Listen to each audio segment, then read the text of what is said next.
Good evening, everyone. Welcome to Mean Green Gameday. I am your interim host, Jasmine Grace, filling in today for Jake Levine. I have some really talented analysts with me today, Mackenzie Freeman, Sean Smith. How are we feeling today? Feeling great. We're here. Yeah, We're I at the know. tournament. Yeah. We're at the tournament. Rain, that won't stop us. That won't stop anything. Yeah, as you can see, we are at the Conference USA tournament at the Star in Frisco. It's a rainy day, but we're at a beautiful facility, and we're here to talk about some men's basketball. Okay, guys, day one is complete. Yesterday was so exciting. There was an overtime game, a potential buzzer beater, all around a really competitive day. What were you guys' thoughts on yesterday's game? Sean, I'm going to start with you. Well, I was watching the La Tech and FIU game. That game, some people were writing it off in the first half. It was a 20-point lead for La Tech. But then FIU came back. That's the thing about them. They're such talented scorers on that roster. Denver Jones finished with 25. Arturo Dean, the freshman, had 22, I believe. Yeah, the freshman. Had 3 steals in the last minute. It was a nail biter right to the end. And that's just day one of the action here. I know. We got 2 more days ahead of us. This is great. I know. It's not called March Madness for nothing. Right. I mean, like what Sean said, watching the Louisiana Tech game, it was just intense. And so the fact that like people were writing it off, and then we go into this tournament going to play them, and knowing that they had a game that came down to the wire, I'm really confident for UNC going into this game. But I also want to talk about the Rice game. That one was crazy too. Yes. I wasn't expecting that. I know, we've talked Max Fielder. I was expecting that game to, lean towards Rice's side, maybe be a 10, 15-point game, but it wasn't. Right. So, just great game basketball all around. We were writing off UTSA as well. Right, I didn't expect that to be close. They were down 15 at one point. They came back. Almost had a buzzer beater on that one. I got waved off. I actually watched that game live. I really thought the UTSA buzzer beater went in. I thought it was good. It would have been super exciting. I bet $5 that it did. But isn't it great to see March Madness happening? I mean, you saw UTSA. They were down by so much. Then they're on top of the world because they think they won the game, and then they're down again. All those emotions are just March Madness. Yeah. There was lots of players who played at a high level yesterday, but I wanted to ask, who stood out to y'all? I'm going to start with La Tech's Keaston Willis. He had 23 points and 10 rebounds, and he's only 6'3", okay? And he played 45 minutes. Do you want to know how much of the game 45 minutes is? It's all of it, okay? All Every of it. single second.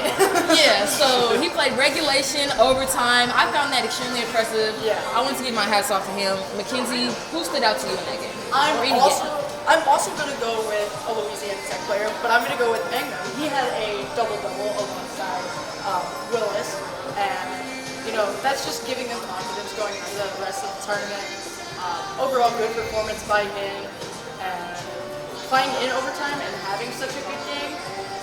I don't know how they're going to look today, but since they're going against us, I'd keep my eye out on him. Yeah, I don't know if their legs are going to be there. They got some tired legs. Right, yeah. And it's the day after. Mangum played a huge role in breaking that press, especially at the end.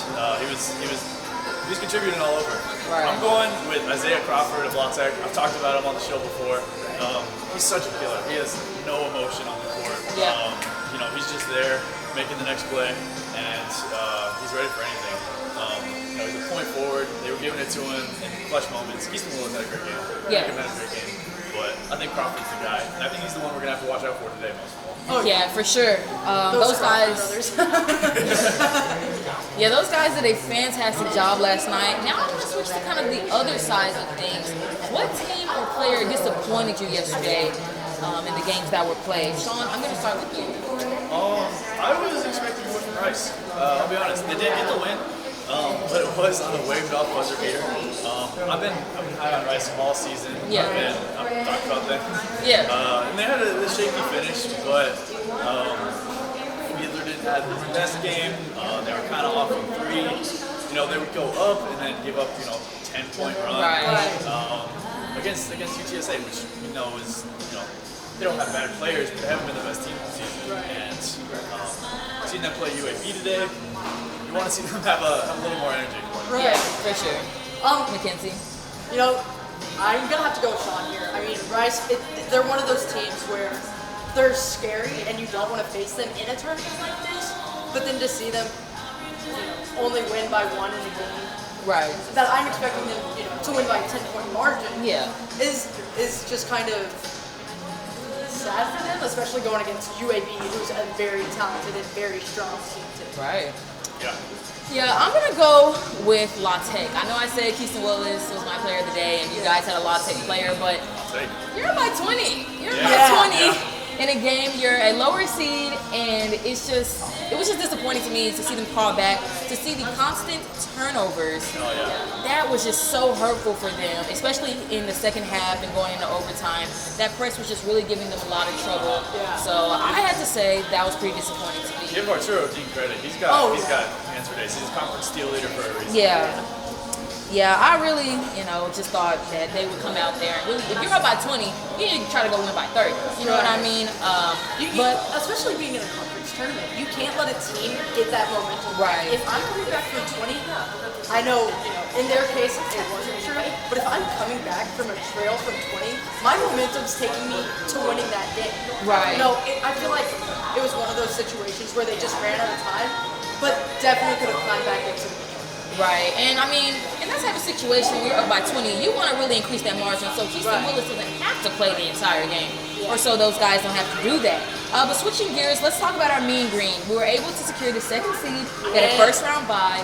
Since La Tech beat FIU, we will face La Tech. How are we feeling? Sean, I'll start with you. Well, in that La Tech game, everything that happened, Penny Hunter, La Tech starting center, went down. Looked like either knee or ankle injury. He was getting worked on the sideline. So that's, I don't like to root for injuries, but that's good for the Mean Green. Being down your starting center is tough. So we'll probably see more Will Allen, the freshman. He's a little undersized, so I'm looking for Abu to really have step up and have a huge game. Which, as we've seen this season, Abu games are our best games all the time. That's very true, Mackenzie. I mean, I'm confident going into this game. Tyler Perry, CUSA Player of the Year, Kai Huntsberry, Newcomer of the Year. You're winning all these awards, giving you momentum, and winning that Western Kentucky game on senior night. I'm confident that UNT has this game in the bag. Yes, ma'am. I feel really great as well. I'm so excited for some playoff atmosphere here at the Star. I hope our Mean Green come out and just really make some noise. As we wrap up this segment here, I just want to quickly ask, what do you think the determining factor will be tonight for the Mean Green to not just get this dub, but to win the conference title? Sean, quickly. Well, I'm gonna stick with my point from earlier, Abu Usman. When you have the tallest player on the court, who's shooting one of the highest field goal percentages inside, I think you got to feed it to him. And feed it to him early. That's what I'm gonna look for in the first quarter. I want to see him get post-ups, get some touches, just establish his presence out there. Yes, Mackenzie, quickly. I'm gonna go with free throws. We've seen how much this team struggled with the free throws in the beginning of this season, and then going into the second half of the season, they increased their free throw percentage, and I think that helped them secure a lot of wins. Abu playing well has obviously been a factor too, and we're number one in defense, so I think it really will come down to free throws. Yes, guys, I agree with both of you guys, and I'm ready for some hoops. But right now, we're going to head to break. Coming up afterwards, we will recap the women's side of the CUSA tournament, so stay with us.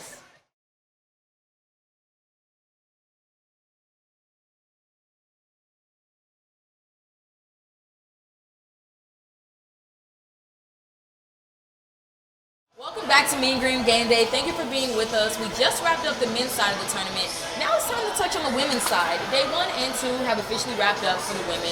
So I wanted to ask you guys what were your initial thoughts. Mackenzie, I'm going to start with you. It was devastating to see UNT lose yesterday in a game where I thought we had a really good one. Magruder came out, shot one of the best games I've seen her.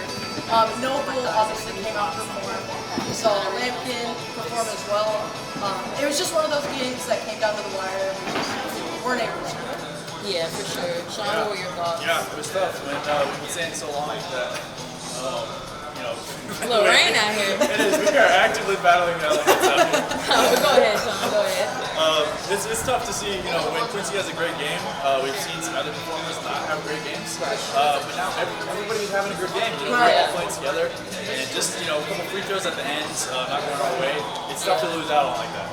Yeah, and this is what we were talking about all season. We just need a complete game where multiple girls step up. And it seemed like we got it, but obviously we didn't come out with the win. My initial thoughts were obviously disappointment because of the Mean Green suffering a loss. Winnable game, but ultimately the rest of the games kind of went as expected for me. It almost seemed like Coach told the girls to go out and have fun. Like, yes, there's a lot at stake in these tournaments, but it really did seem that, like, Magruder broke out of her shell. It was even more who, wasn't one of the top scorers. She looked confident. Yeah. Chocolate Moore had a great game. Yeah, it was just a disappointing loss for Mean Green. Yeah, and I really had faith in my theory that I told y'all. I really thought that if they could beat UAB, I mean, we saw UAB give Western Kentucky a hard time today, and they're the 10th seed. Right. So I really feel like the Mean Green could have made some noise, but moving on. I wanted to ask you guys, who do you believe were the top performers last night? Sean. I gotta give Misha some love. We've talked about her a lot on the show this season, and for good reason. She's been doing great in limited role. I believe she played about 14 minutes last night. She had 3 blocks, 9 points, 4 offensive rebounds, I believe. And her energy, they were going through her in the last few minutes of the game. And I think that's a testament to how well she was playing. She was really giving a hard time down there. Right. I'm going to flip this to a different game. Yeah. It's the Charlotte and FIU game.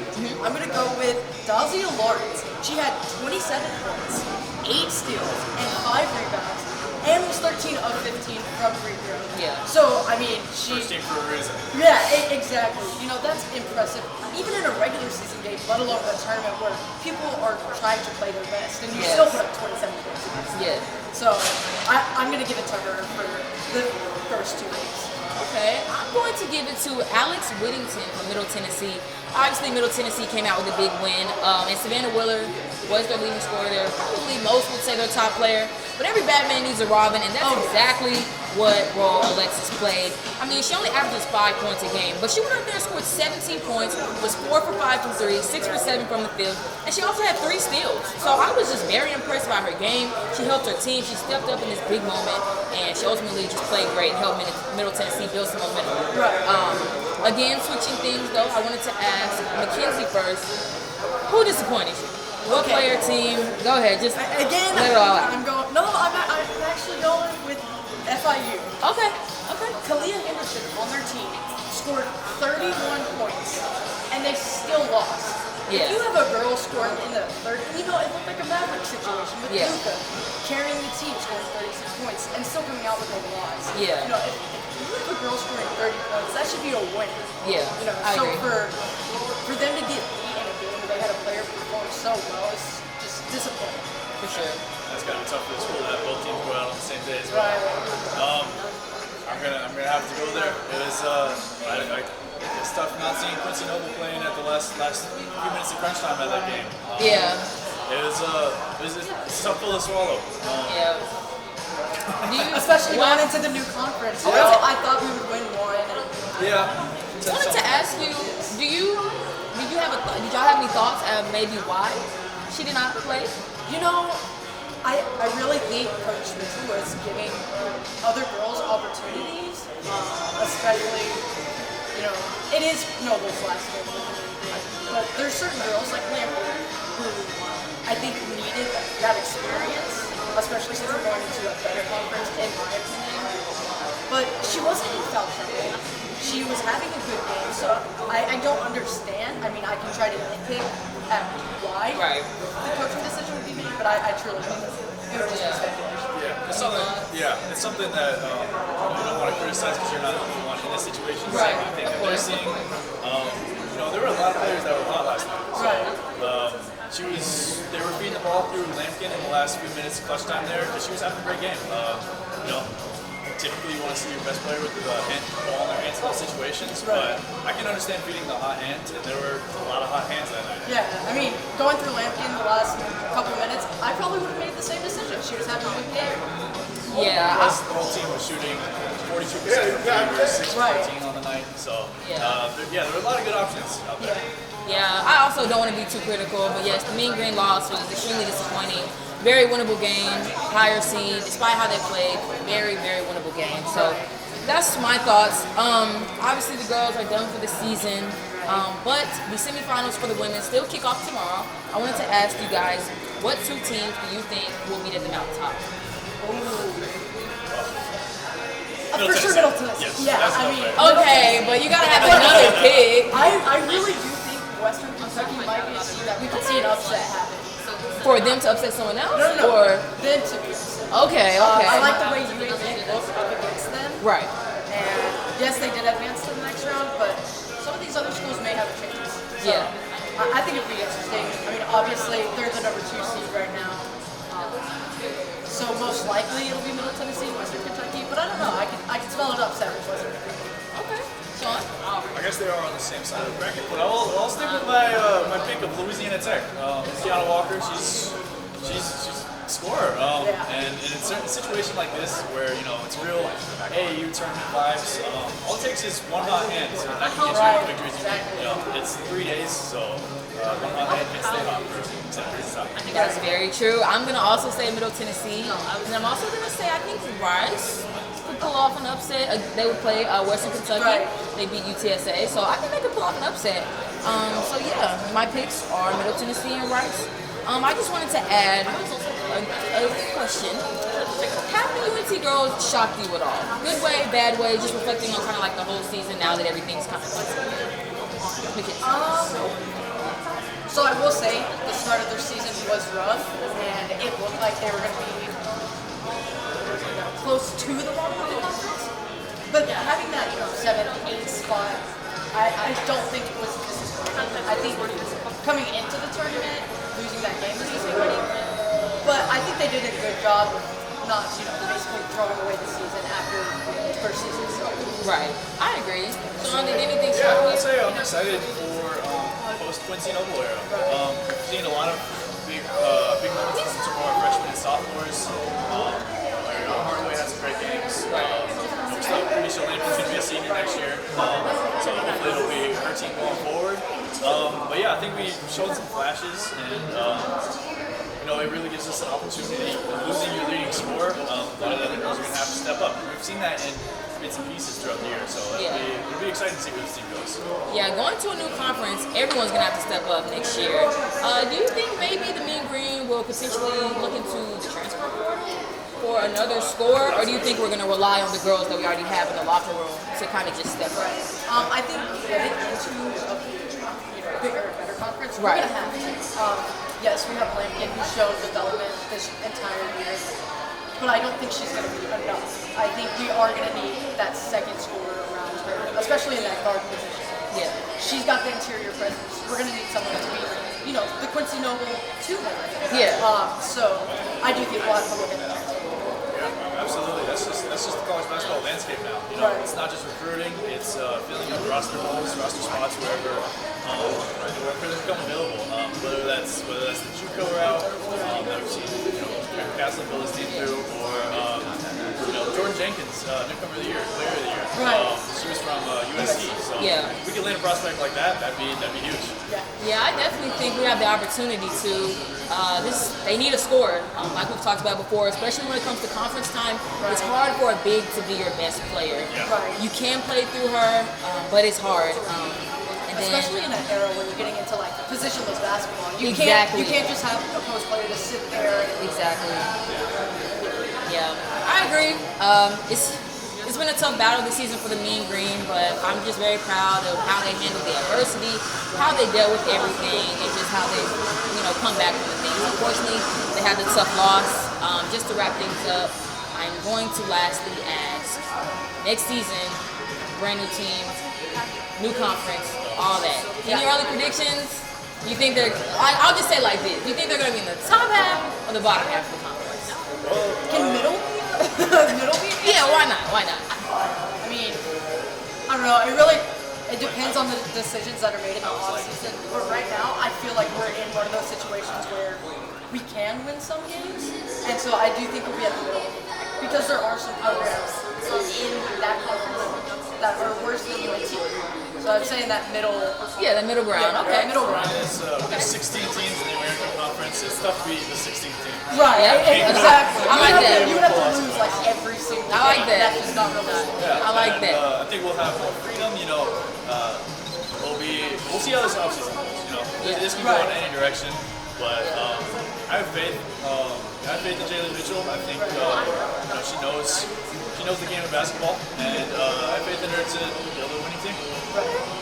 And so I mentioned the transfer portal, but is there any other thing that you feel like Mean Green women need to do in the offseason to get over some type of hump? Do we need to, bring in new players? Is there someone who maybe we need to let go of? What kind of changes do you guys think need to be made? Honestly. I'll stick with internal development. I think our girls have been doing the right things in practice. They need to stick to the program and continue to get better as individual players. Improving our three-point shooting is something that we can control and get better at. Yep. Our free throw shooting is something we can control and get better at. Very true. And we've seen that cost us games this season. If those are things that we can improve as a team, then we'll stand a good chance. I think take pride in our defense. Defense is the one aspect of the game that you can control every single game. It's all effort and attitude. And if you've played, you'll have coaches that'll tell you it's all about effort and attitude. If you put in the work and take pride in your defense, like our men's, you're up in the 2 seed, stuff like that. So I do think take some pride in getting your foot speed up, working on that defense, build that, and then the offense will come. Yeah, for sure. Well, that's going to conclude things for our women's segment.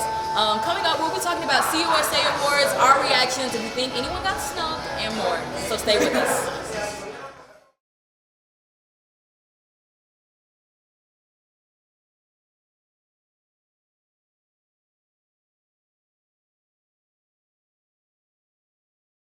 Welcome back to Mean Green Gameday. Thank you again for joining us. We are here now to talk about the CUSA Awards. Let's start by congratulating 5 of our Mean Green basketball players. 4 on the men's side, 1 on the women's side. Ruben Jones, Abu Usman, Tyler Perry, and Kai Huntsberry for the men's, and Quincy Noble for the women. What were your reactions to that? Sean, I'll start with you. All deserved, of course. Yeah. Ruben Jones, first team all defense. Yeah. You can't have the number 1 defense in the nation without having at least 1 representative. Right, exactly. So that's well deserved. Kai Huntsberry, newcomer of the year. Again, well deserved. JUCO guy, went to JUCO from D2, University of Mary up in North Dakota. He's been all over. Right. He's finally found his place here at the Division I level, and it's been a long time coming for him. So it's great to see him win that. Tyler Perry, Player of the Year. What more you gotta say? Least conference and win shares. Naboo, I would have given him second team, but maybe a little biased as a member. Right. Maybe. Mackenzie, what were your thoughts? Like Sean said, all well deserved. These guys have sort of built this program the last 2 years, and so for them to come out, for some of them being seniors and getting these awards after, Perry last season got CUSA 6th Man of the Year, just seeing their hard work paying off and leading them to a 2 seed and just giving that momentum to them. I just think they got the credit where the credit is due. Yes, I agree. I thought it was great to see our Mean Green boys get that recognition. And girls, Quincy Noble. Yeah. First and girls, yeah. I was going to touch on that. 18 points a game. Yeah. That's nuts. Yeah. People don't realize how hard it is to do that night after night after night. Exactly. With the whole defense keying in on you, and she did that. So. Exactly. Just creating shots for yourself. I mean, she's a very talented player.